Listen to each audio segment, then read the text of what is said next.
50,000 మంది ఎంప్లాయీస్, అంటే 50,000 మంది ఎంప్లాయీస్ ఈరోజు ఒకటో తేదీ జీతం తీసుకుంటూ నారాయణ ఇన్స్టిట్యూషన్లో వర్క్ చేస్తున్నారు. అంటే 50,000 కుటుంబాలు ఏదో నారాయణ ఇన్స్టిట్యూషన్లో బతుకుతున్నాయి.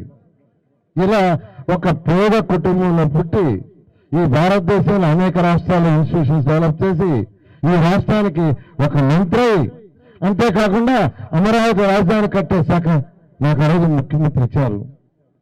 మున్సిపల్ శాఖ, అనేక శాఖలు చేస్తున్న నేను పుట్టిన గడ్డకి ఏదైనా చేయాలనే ఉద్దేశంతో ఆ రోజు ముఖ్యమంత్రిని అడిగా. నెల్లూరుని ఒక మోడల్ సిటీగా చేస్తాను, నాకు స్పెషల్ ఫండ్స్ ఇమ్మంటే 5,260 కోట్లు ఇచ్చారు.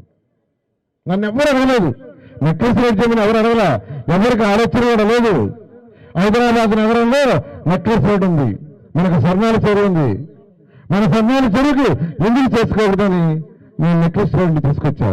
ఫస్ట్ ఫేజ్ అయింది, ఇంకా 2 ఫేజ్లు వచ్చేయాలి. అది పూర్తయితే హైదరాబాద్ మహానగరంలో నెక్లెస్ రోడ్ ఎలా ఉందో అదే విధంగా ఇక్కడ తయారవుతుంది. బారాషాహి దర్గా 400 సంవత్సరాల చరిత్ర దర్గా, ఎవ్వరు ఏమి చేయాల. అక్కడే లారీలు కడుక్కునే వాళ్ళు, అక్కడే ఊరిని, అక్కడే టాయిలెట్. తెలుగుదేశం ప్రభుత్వం వచ్చిన తర్వాత బ్రహ్మాండంగా చేశాం. 2014లో 4 లక్షల మంది రొట్టెల పండుగకు వస్తే 2019కి 20 లక్షల మంది అక్కడికి వచ్చారు. దానికి కారణం ఏంటంటే అక్కడ ఏర్పాటు చేసిన యువతలు.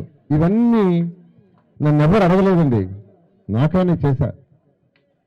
మరొక ముఖ్యం, ఇల్లు పేదలకు, నిరుపేదలకు కట్టిన ఇల్లు బ్రహ్మాండంగా షీర్వాల్ టెక్నాలజీతో కట్టా.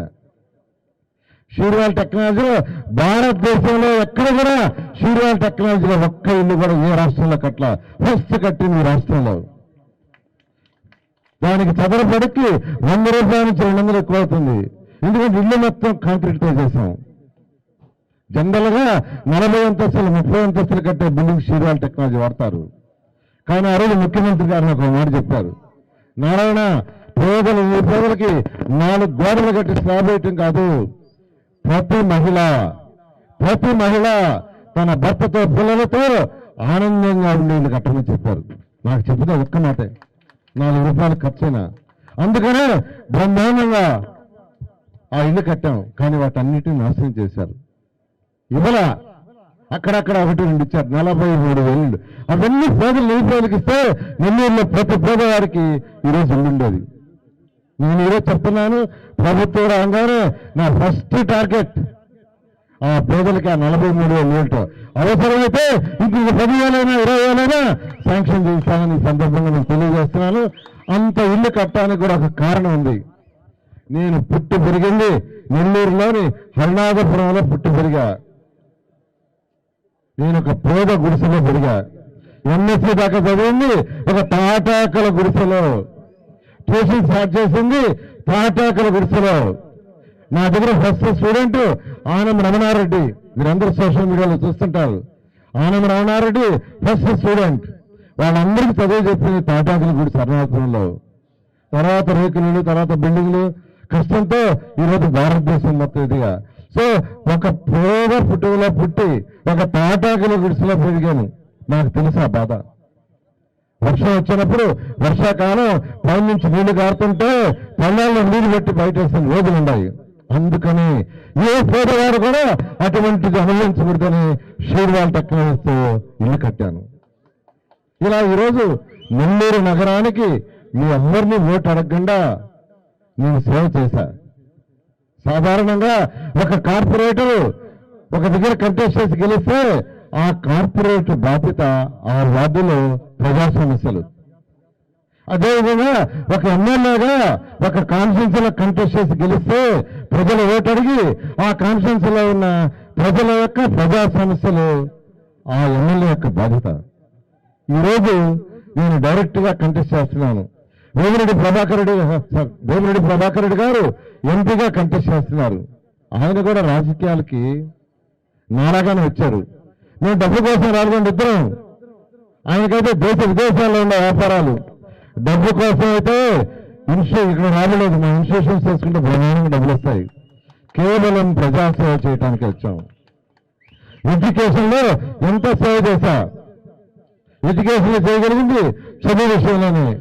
అదే ఒక మంత్రి ఎమ్మెల్యే అయితే అనేక యాంగిల్లో సేవ చేయొచ్చు. నేను వచ్చా, పేదలకు ఇల్లు కట్టొచ్చు, రోడ్లు వేయచ్చు, పార్కులు కట్టొచ్చు, అన్నా క్యాంటీన్స్ కట్టొచ్చు, ఇట్లా అనేకలు చేయొచ్చు అనే ఉద్దేశంతో వచ్చాను. అది చేసి చూపించా. కానీ ఆ రోజు నేను ఓట్లు అడగల.